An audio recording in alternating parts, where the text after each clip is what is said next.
Welcome to Global Resources for Men. I'm your host, Alicia Buss, and today I have the great pleasure and privilege of connecting you with Jonny Pardoe, all the way from England. And we are going to talk about his new book and so much more.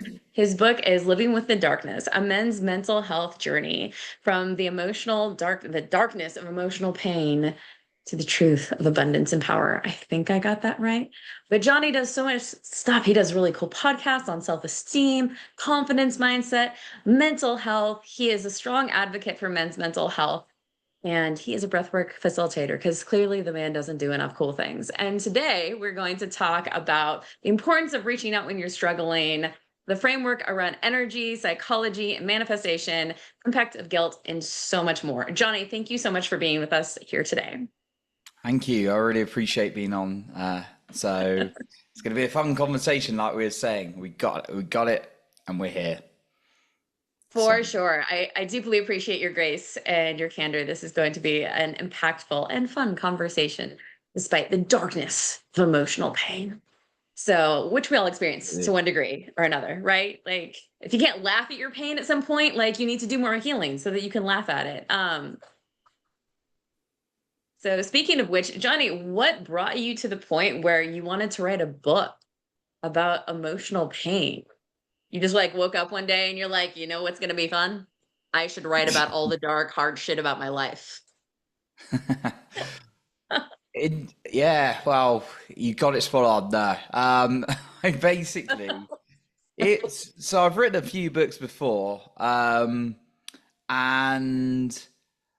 I hadn't written one for like 5 years since the self-esteem confidence mindset, which was back in 2020. That's my podcast, as you mentioned, but that was my last book back in 2020. And I always enjoy it. And I'd written several before that. It'd gone from like children's fiction, just from exploring creativity, to then going into some more serious themes around borderline personality disorder, which I personally haven't had or struggled with, but I had a friend who asked me to write a book about that.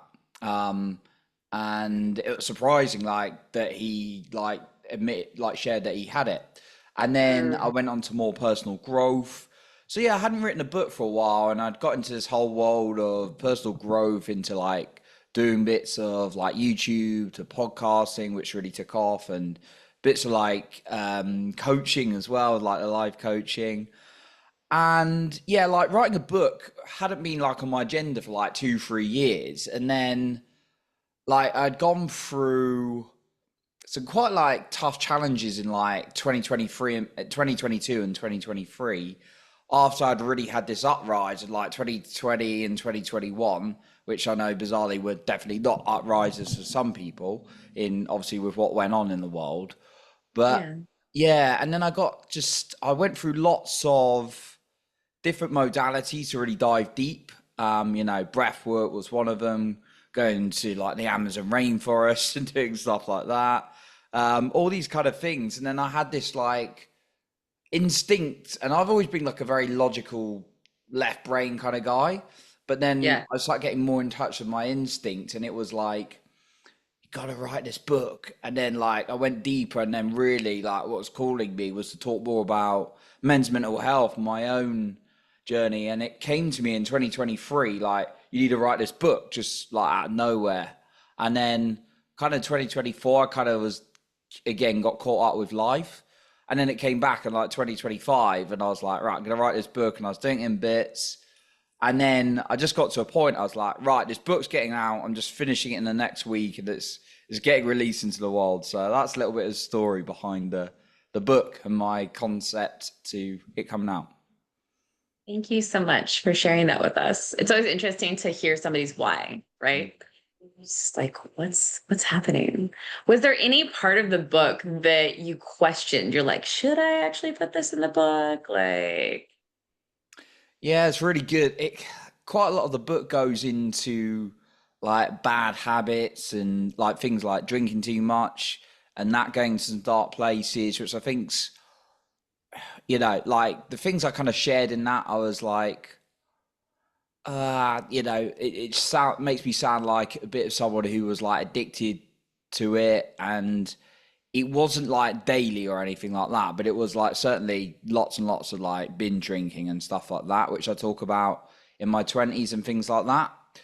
But like that kind of thing, I know it's unfortunately very common Yeah. um, in to get away from stresses or get away from emotional pain. So there are kind of parts of that. I thought, should I put this in? I put a lot about my struggles with dating and relationships. Like I never in a point would name someone in the book or talk about their story. That's completely like her, like whoever it was, is like private business. Yeah. But I talk about like, oh, I was, and I wouldn't like blame or do anything like that in the book. But there was parts of it I kind of thought, oh, I'm sounding, I'm really bringing up a lot in terms of those abandonment wounds Mm, and that. So there was kind of like, should I be putting that in? Because, yeah. But I thought it was really important to put those points with the kind of struggles of my escapism, whether it's through video games I talk about early in the book, and then talking about running and partying, going out and drinking a lot, or like kind of my struggles with dating relationships, going back to abandonment wounds and things like that. And I thought, oh, that's a lot of vulnerability, but I also know I'm not alone with that. So that kind of pushed me on to talk about them and maybe give some people more insight into what's going on in the man's head. well, I really appreciate you sharing all that and like Mm. just creating the book to begin with, because I think it's so important for us to be permissionaries, right? To share our own story so that when other people read our books, listen to our podcasts, etc., then they don't feel so alone in their own personal struggles. They're like, oh, like that person went through something similar. And especially if they already like or respect us, it can give them more hope, right? Like, well, maybe I can do that too. Yeah, yeah, absolutely. Um, it's yeah, because and why I wrote it, there's like points where it felt like it has felt like so dark in my life in the past, where it's just like, Yeah. will I ever get out of this spell? And I know like there could be one person, like with listening to my podcast, one person listening to my podcast, one person, a guy in particular reading the book and Yeah. thinking, am I ever going to get out of this? And I do go into that in the book. So absolutely, I want to instill hope in there from what I've kind of utilized, and it's helped me in my life. That's beautiful. Mm. And like really makes me think about the Mm. topic that we wanted to cover in regards to like reaching out for support, right? Yeah, Like finding the right people. So for men that are absolutely. struggling with those first steps, like what advice would you give them? Yeah, it's a really good. I'm really strong on this one because, like, I've been fortunate to find, like, even this year, I found like communities that have been like, wow, and it's kind of like life changing, especially when you can get around them in person as well. Like, Zoom's Yeah, great, for and sure. like the events I've been able to go to, like do breath work with 500 other people in the room, speak in front of them, all these kind of things. It's just incredible, and that's really, really powerful. What I would say, obviously, the question is about giving what advice would you give someone really struggling. One thing, just before I go into that, I'll mention is that sometimes what I found reaching out to the wrong person can actually be more damaging than not telling them. But I do believe we need to talk and reach out to people. But there might be a man right now listening thinking, well, I did that and I was like, I felt unheard, I felt not listened to. It was you, I've had it used against me. Like, it's like, I Yeah. shared something very vulnerable, I remember once, and it was like, and I was being a very kind person, and then the other person was just like upset and how I wasn't meeting the needs or whatever, and then it was like used against me, and that for many of us can be like, okay, I'm not going to share again, right? Um, Yeah. and but there's also like talking to people who love me, but they just didn't have the capacity, brilliantly well-intentioned people, beautiful, like good human beings, but Yeah. don't have their nervous system intact or the ability to listen to Yeah. hold what I'm saying. So it's just like, right, I don't want to hear, like, I can't connect with your problems. I don't want to hear it. I can't handle my own stuff. So I'm just going to tell you a Yeah. load of things. And that kind of can make you feel really unheard. And Yeah. that's even worse. So, if you were a man right now and you feel like you've not been heard, you've not been seen, then like don't generalize that to everyone, because there are people who can really hold space. I had this amazing coach, and he was one of the best coaches I've ever had. Just it wasn't them like have all these tips and tricks in it, but just his capacity to listen and hold space was sensational. To Do you want to start give him a shout out? Yeah, that was. I've had a couple of great guy coaches. I've had Josh Swords, who was an amazing guy to really help me in my development. Recently did a retreat with a whole group back in September, which was amazing as well. And Nick as well. Nick Warner, my other coach, he does some great stuff in the men's work world as well. And these guys Fantastic. really, they've really worked on themselves. They could hold the space, but people like Danny Morrell and the community there, everyone's good at very supporting each other. Um, but I would say like first steps, um, just just like listen to your intuition on who's good to talk to, who's like open to it. And like one thing when I was in a dark place, I called like Samaritans, which is a UK helpline, a couple of times Mhm. just because I just needed to get it out and talk to someone. I know it varies from country to country, but there tends to be different like free helplines. And that can just be a really good step and break it down even smaller. All you got to do is press the number, and sometimes that can be quite, a big step. Just type the number Yeah. in, click ring, and say, "Hello, I'd like to talk to someone." And they're very, very trained at being able to be very gentle with you and ask you questions. So that's what I would suggest as the first step. But if you don't, feel like you've got anyone in your network you can talk to, that's a really Yeah. good starting point. I really appreciate you bringing up the aspect of the phone number, especially because I think there's a lot of stigma around Mm, calling a helpline. mm, Like, I know that I've even struggled with that in the past with my own mental health struggles, that I was like, people are like, well, here's this line if you need it. And I'm just like, no. And so mm, like, and maybe that would have been really helpful for me during those times. And I have people that I could have talked to, but there's so much shame sometimes, and like, oh, I feel a certain way. And life doesn't feel that bad, right? Like, you mm, look at like from the outside in, you're like, oh, you have all these great things going for you, but from the inside out, you're just like crumbling at times and just trying to put on like a smiley face. Like, I remember there was this time in my 20s when I was at this dance club, and I mm, was a phenomenal dancer in my 20s, and everybody was happy. We were drinking, and I was with my normal friend group. And I remember journaling later about like how I felt utterly alone, like surrounded by people, but mm, utterly alone. And I think that there are more people that feel like that, but just don't know how to say it out loud, and feeling like they're crazy for feeling like they're alone. But just like building that trust, right? That creating that relationship with another person and not leaning completely into one person, right? Because that's how we can break relationships, is like the pressure that our mm. partner can feel by like they're always the go-to person, Yeah, right? absolutely. You they can't, and especially for us ladies, I'm like, you cannot expect your men to constantly be the person that's there for you as the sounding board. Like, you have to make new friends. And the same thing for like the guys to the ladies, because I know that's not a one-sided thing for like a gender. Like, and I think we need to talk about that more, and just like being like, how do we build healthy friendships, healthy relationships where we can feel safe to put that conversation out into the world. Yeah, I definitely agree. I think, yeah, you don't want it's a really good point you raised. Like you don't want like one person like just being that person. I think it's great. You can have someone close, whether it's your partner or whether it's like a close friend, to like have someone to share with. But yeah, like things like men's group can be really powerful. I've been in those circles online and in person. That can be a really healthy place. Yeah. Just kind of share stuff, on the helplines, other friends, things like that, can be really powerful.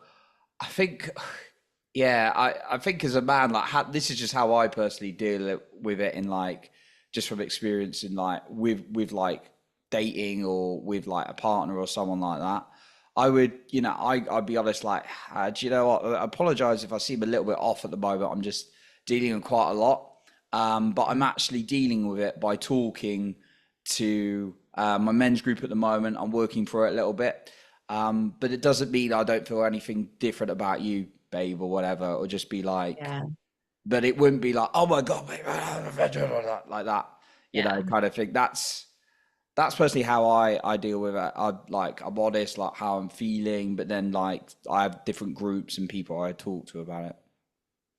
I love that. Mm. And I think it's so important for all of us to give the other people like the autonomy of how they want to engage with us and just being like, hey, this is what I need right now. Be like, I need to go for a walk, but I'm going to come back. Like, I'm not mad at you. Or like, even if it's like, I am mad at you and I need to go to a walk so I can come back and have a healthy conversation with you. And I'm struggling more in like that reaction because my mental health is already like burdened by the other things. And being Mm. able to be in a space of self awareness where we can articulate, right? And still hold the boundaries and know what we need to do to like refill our cup to manage it, Yeah, right? yeah, Like absolutely. asking people, I think it's so important to be like, hey, like if somebody wants to say something to me, I mean, like I have space to be either like, do you need a sounding board or do you need a solution? That's a good Because point as well. Yeah. yeah, because sometimes like I have space if somebody wants a solution. Mm. And sometimes I have space for either. But I think sometimes that for men, especially, it's just like, I can only help you if you're going to do something about it because I'm already short on bandwidth. And if I have to just like listen to you come at me and kvetch, like I don't have the space for it. Right. And then not be mad at them for not having the space. That's why we need our network, right? So we can honor the boundaries of the people that we are in relationship with to safeguard our relationship and not damage it by, running people over, you know? Absolutely. I think you raise a important point about the sounding board and the solution for me as well. Because, yeah, and there's some people who would never be like, I know I've got my close network and it's no judgment, it's just where everyone is who couldn't be that sounding board. It's all about the solution. But yeah, I know some people can be a sounding board. Some people can do both. Very good at like both as well. But it's like knowing what you need as well. Yeah, do I want the sounding board or do I want the solution? Kind of thing. Because I'm a bit more aware of that now. I used to like myself. I didn't used to be very good. I used to be like, okay, do this is this. Now I like hear people because of what I've gone through a lot more. It's like, Right. would you be open to some suggestions or would you just like to kind of share a little bit more? That's kind of way I deal with it now. Yeah. And that's fantastic. Mm. And sometimes like understanding like when you're full, like if you're talking to somebody like, hey, I have this much space and we'll talk. And then when you start to feel your bandwidth you're getting drained, right? And then be like, I have 10 more minutes that I can talk to you about this. And then we either need to get off the phone or change the subject. Mm. I Right. think, yeah, yeah, absolutely. I think with when and also when people do jump into solution, and it can be a very common thing. People want to help, particularly in the personal growth field. People want to jump in Oh, with stuff a lot. it takes so much self-restraint Yeah, sometimes. yeah. It's like I'll be like, I've been on, it's sometimes a test, and like sometimes when I am getting like a bit, stop jumping in, you suggest like sort of thing. I have to be like, oh, what's coming up for me, and then come back to that afterwards. I'm always working on that, but yeah, like I've been in group coaching calls, and I'm like, we brought on a coach, and I'm like, oh, they're an expert in inner child, and it's like, I'll be like saying something, and be like, oh, I feel like I'm a bit in my head, like it's going like this. I just like to be open to some solutions from you, some suggestions as like the expert on here.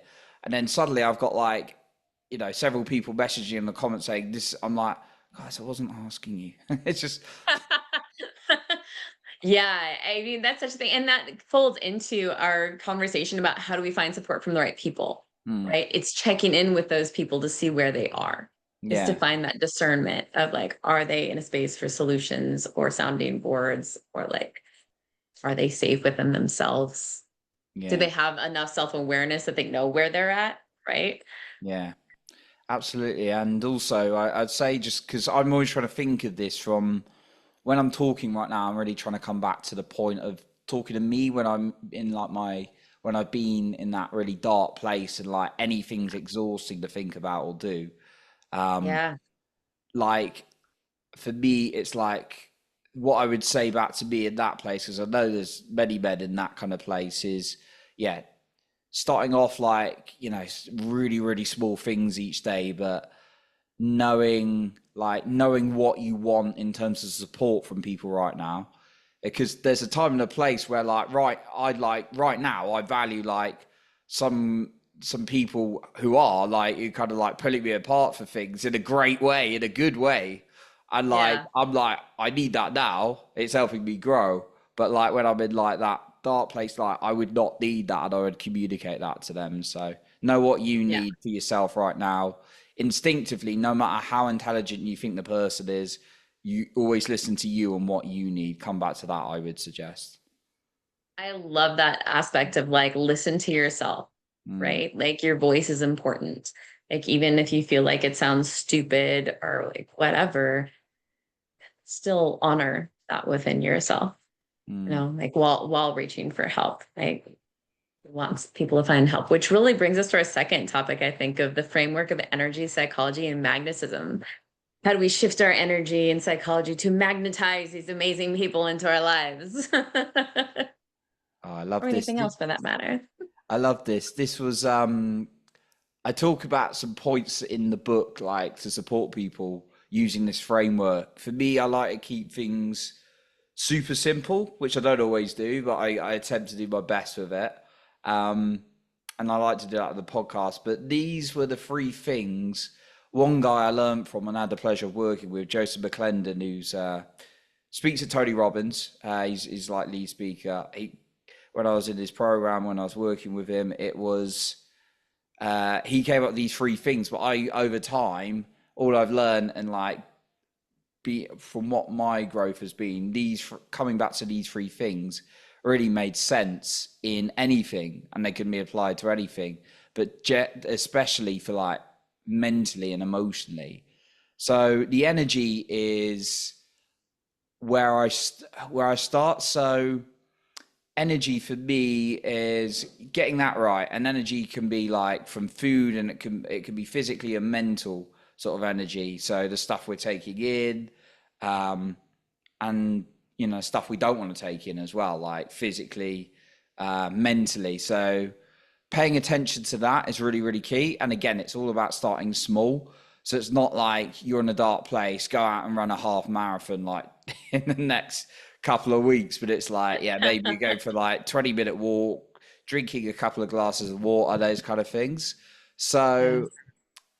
just like doing one thing for your energy, like each day that's going to support it, and then removing something that's not supporting it. And like I say, for me, it's both physical and mentally. Like I had to admit it, but like something like alcohol, like doesn't affect some people that much, like mentally and emotionally. But for me, like it gives like I don't even have to have that much, and I could be having like anxiety and feeling really down. Like so, paying attention to that, we're all sensitive. There's certain foods that gets me more anxious. Um, Sugar. sugar, Sugar brain is fog. terrible for my mental health. There's brain fog for me as well, and things like that. I'm not on my game when I've had it. So like, and then mentally, it's like some of the things I haven't even noticed. It's like obviously social media is the classic one people talk about, but it's still addictive. I still work on that now because I post as well. It's useful in that sense. Yeah. But then like just paying attention to something you can do for your energy, that's something good to put in, and then one thing to remove maybe. There's and that can be the people around you as well, plays into your energy. So yeah, energy is a key one, because I find I pick up energy when I'm interviewing like high flying or high energy sort of like people as well. Then psychology. And for me, that's just about like the words and pictures going around in my head and just paying attention to that. So catching myself. So catch yourself on the words that you're saying, and putting the more positive words in, and then yeah, paying attention to the images that you're like thinking of, and then changing them for more positive ones. So that's the like psychology, and it can take a bit of like practice. But what I do is I put alarms on my phone like several times a day to like remind myself to think of something really good, feel good, and then say some powerful words to myself, and that just kind of gets ingrained more and more. Um, and with breath work, which is a really good tool for my psychology, it helps me to kind of let go of some of those pain points as well. And then the third part is magnetism. And magnetism for me is like moving towards what you want, and yeah, creating some kind of like momentum. So like when I'm like not like in a direction, or just like thinking what I don't want, that doesn't make me feel good. But when I start thinking about what I want, and even taking the small bit of actions towards what I love, what I enjoy, that really helps me mentally. So it could like be making a podcast, it could be writing a blog, could be doing a bit of like exercise, just something that's gonna move you towards what you want and make you like feel that little bit better. And one thing I'd add for that bit also is uh, don't do something like logically that makes sense. Do something that feels good to like Mm. genuinely, not this like, well, this is a kind of thing I've always enjoyed, but I don't really feel like it anymore, but I'm going to do it. Or it feels right. I've been told that would be good for me. No, do something that like feels good in your body. You get like energy from. So like, yeah, that really helped me, that third element, because moving forward or doing something I love and making some kind of progress on something really helps me like mentally and emotionally, even if it's just like a small step. So yeah, Yeah. energetically paying attention to what's good for your energy, removing what's not. Psychology, paying attention to the words and pictures in your head. And then third, magnetism, moving towards like what you want and what actually feels good for you.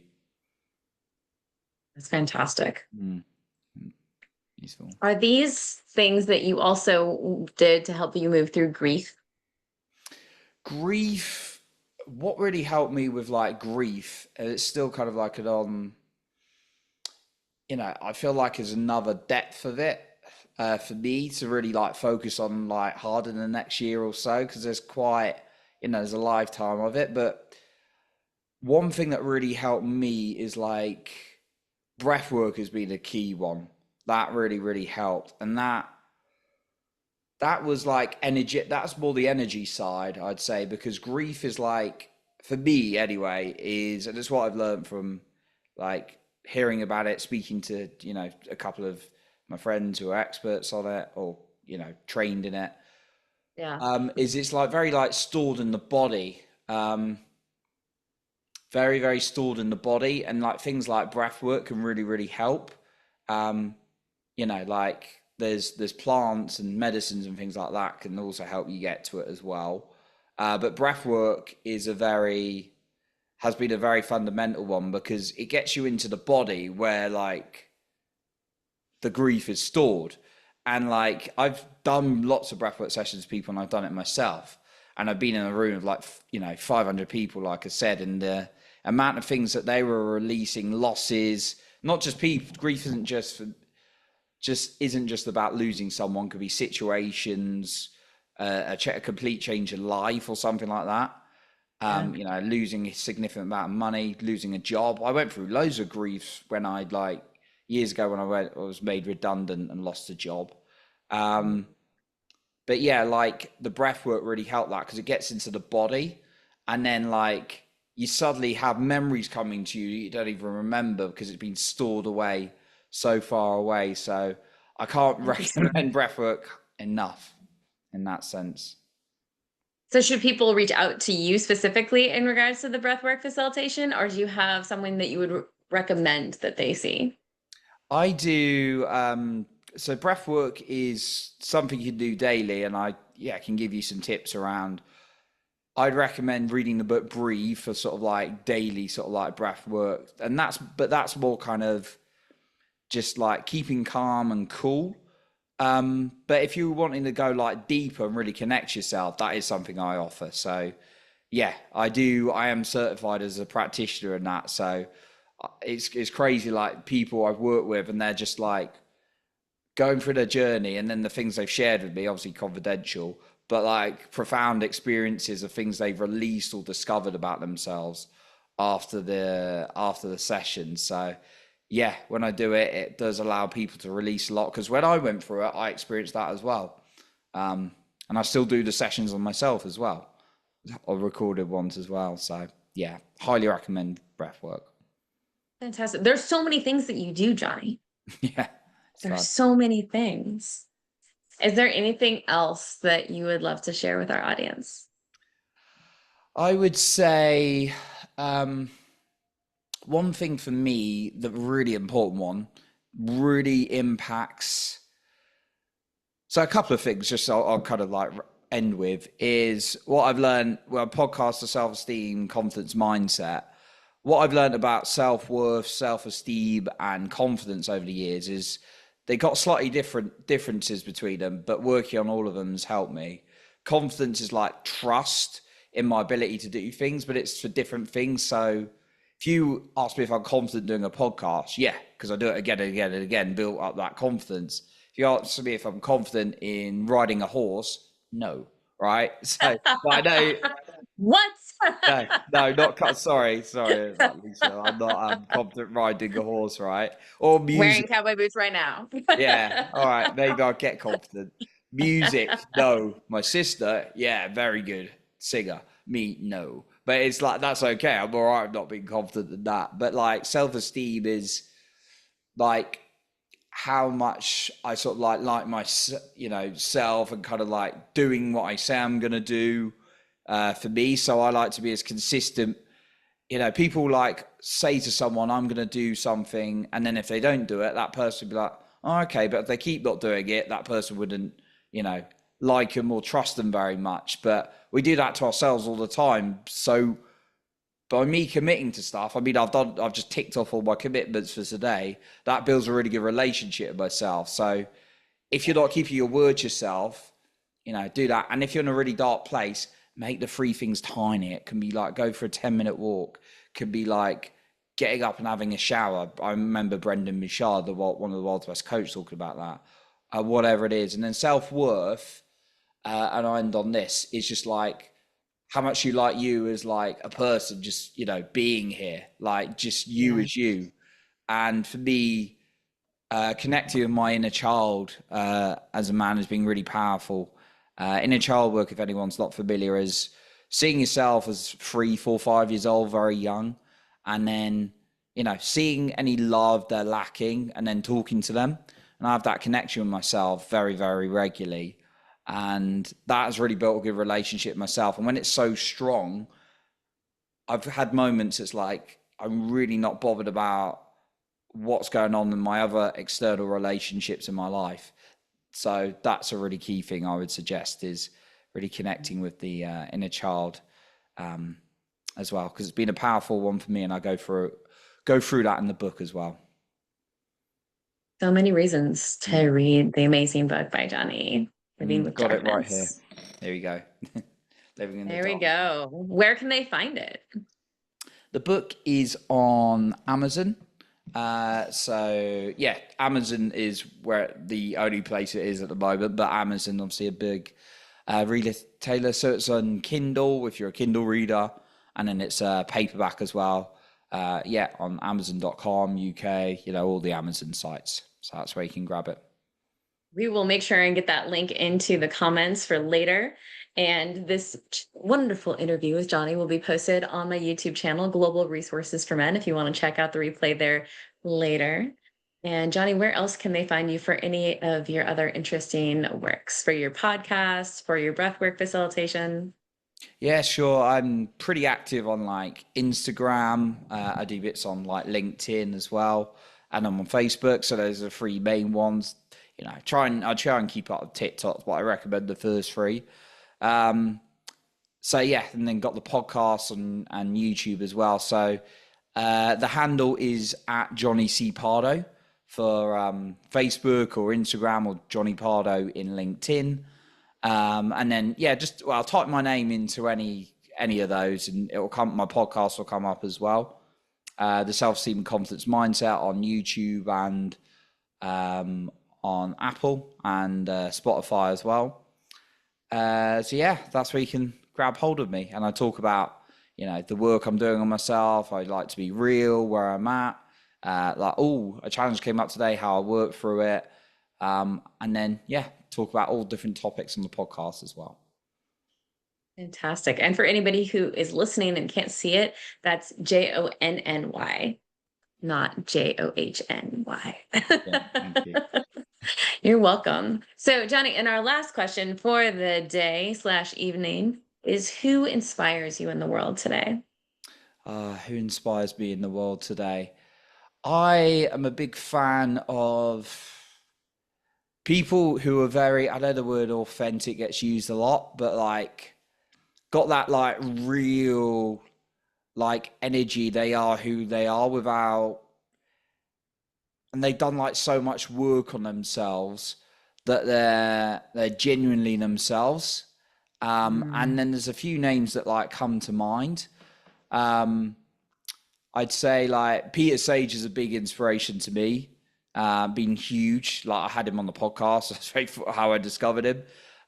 Very huge and kind of the way he sees the world is like I've never seen anyone kind of share perceptions of life and how actually you create your own reality. So I love the way he's very in this way of not like hustling. It's very you're working, but it's with the flow and the way that his like creativity and genius is amazing to me. So I'm always inspired by him.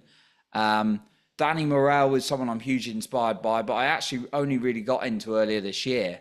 But he's again like, and he's a guy I've had the pleasure of talking to, having dinner with him in London and things like that in a group. He nice. he's very real, very from like the heart sort of plays, really gets people there. Um, doesn't get caught on the trend. He's very good with that. And he's very like real to who he is and very like truthful, very holds a lot of space and kind of yeah, he when I shared something with him, he kind of saw me in a way and looked and held me in a way that I'd like never yeah, fully like been heard by a mentor before. So I've got a lot of Mm, inspiration from him. Um I've also like this name comes to mind, the final one would just be yeah, like Gabby Bernstein and her what she does in the world. I don't always yeah. resonate with her community around, but like not as a result from her, but I just she kind of reminds me of Peter, but in a different way. She's very like it's almost like she's kind of like never in the head, very open, open, very real as well through everything she goes through. She's gone through that she shares in her book, but it's almost like life comes through her, and that she's just like Yeah. living from her heart as well. And once had a cool Instagram live chat with her, so that was awesome. But yeah, she's a big inspiration as well. So those three kind of come to mind. Love that. Mm, Thank you so much for sharing all of that with us. It's fun to get to have people share who inspires them so that they can potentially go find those people themselves, mm. and we get to further that inspiration into the world. Yeah, absolutely. Well, Mm, Johnny, thank you so much for being with me here today. Thank you for everybody who has watched or will watch the replay. On Sunday, I'm bringing on Anthony Strayhorn, who helps with wellness and fitness. And we're actually going to be talking about codependency and fatherhood and just men in general and how that impacts self-worth and masculinity and your health and wellness. So that will be a group coaching call at 5 p.m. Eastern Standard Time for Global Resources for Men. Ladies, sorry, you have to talk to me to get to do cool stuff, but this one's just for the guys. All right, until next time, we'll see everybody later. Have a good night. Bye.